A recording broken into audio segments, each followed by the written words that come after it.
तो यहाँ पे 59 चाइनीज ऐप्स को इंडिया में बैन कर दिया। IT minister of India Ravishankar Prasad ji ने ट्वीट करके बताया है कि इंडियन गवर्नमेंट 59 ऐप्स को यहाँ पे बैन कर रही है परमानेंटली। तो इस वीडियो में अपन देखेंगे कि इन ऐप को क्यों बैन किया गया है इंडिया में और क्या इम्पैक्ट आएगा इंडिया और चाइना में। तो देखो, India China border stand of चल रहा था पिछले एक महीने से और यहीं पे चाइना ने कई सारे साइबर अटैक करवाए थे इंडिया पे। चाइनीज साइबर वॉरफेयर पे मैंने एक सेपरेट वीडियो बना रखा है, आप आई बटन में जाके उसको देख सकते हैं। तो यहाँ पे चाइनीज ऐप्स को बैन करके गवर्नमेंट ने बहुत ही ज्यादा क्लेवर एक्शन लिया है। तो इस चीज के तीन बेनिफिट यहाँ पे अपन समझेंगे। पहला, सिक्योरिटी ऑफ इंटरनेट प्राइवेसी। दूसरा, impact on Chinese economy. Third, opportunities for Indian startups. तो पहला है सिक्योरिटी ऑफ इंटरनेट प्राइवेसी। तो देखो, कई बार चाइना पे आरोप लगे हैं कि वो डेटा चोरी करता है अपने ऐप्स को इस्तेमाल करके। तो यहाँ पे जितनी भी चाइनीज कंपनी है उनको सपोर्ट करती है चाइनीज गवर्नमेंट। तो जब चाइनीज गवर्नमेंट उनसे डेटा मांगती है तो वहां पे मना नहीं कर सकती कि हम डेटा नहीं देंगे आपको। तो ऑब्वियस ही बात है, अगर चाइनीज गवर्नमेंट के हाथों इंडिया का क्रिटिकल डेटा लग गया तो वो इंडिया के अगेंस्ट इसका यूज करेंगे। तो यहाँ पे मैंने छोटा सा फ्लो चार्ट बनाया है जिससे तुम्हें पता लग जाए कैसे चाइनीज गवर्नमेंट तुम्हारे डेटा को चोरी कर रही है। तो यहाँ पे एज्यूम करो, यहाँ पे एक यूजर है और उसका नाम रीना है। रीना ने अपने स्मार्टफोन में टिकटॉक को इंस्टॉल किया है। टिकटॉक इंस्टॉल करने के बाद में टिकटॉक ने इससे कुछ परमिशन मांगी और इसने अलाउ कर दिया है। तो अब देखो,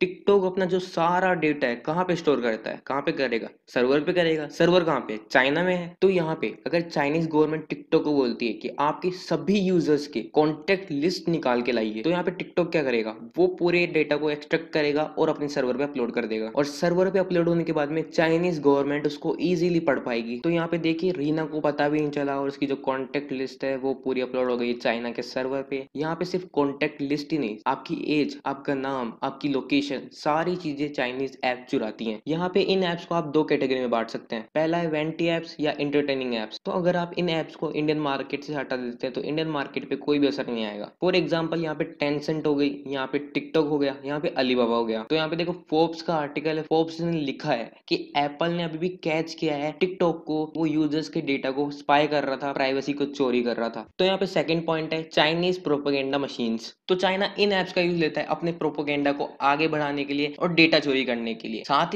ही ये मिस इन्फॉर्मेशन भी फैलाते हैं। तो यहाँ पे देखो, वॉशिंगटन पोस्ट का यहाँ पे एक आर्टिकल है, इसमें इन्होंने बताया कि कैसे सी जिनपिंग की गवर्नमेंट किसी भी चाइनीज ऐप के डाटा को एक्सेस कर सकती है। यहाँ तक कि अमेरिकन गवर्नमेंट ने भी ये क्लेम किया था कि हवाई कंपनी को टोटली सपोर्ट करती है चाइनीज आर्मी और यहाँ पे हवाई उनको सारा डेटा प्रोवाइड कराती है। Impact on Chinese economy. Digitally China को बॉयकॉट करने से चाइना की इकोनॉमी गिरेगी भी और इंडिया को भी कोई इम्पैक्ट नहीं आएगा। तो देखो, फिजिकली चाइना को बायकॉट करना इतना ईजी नहीं है, बट डिजिटली बायकॉट करने से इंडिया की इकोनॉमी पे इसका कोई असर नहीं होगा। अगर यहाँ पे चाइना के नुकसान की बात करें तो सीधा सीधा देख लो यार, सितंबर में टिकटॉक 100 करोड़ का बिजनेस करने वाला था। मतलब चाइना की इकोनॉमी को नेगेटिव इम्पैक्ट आएगा।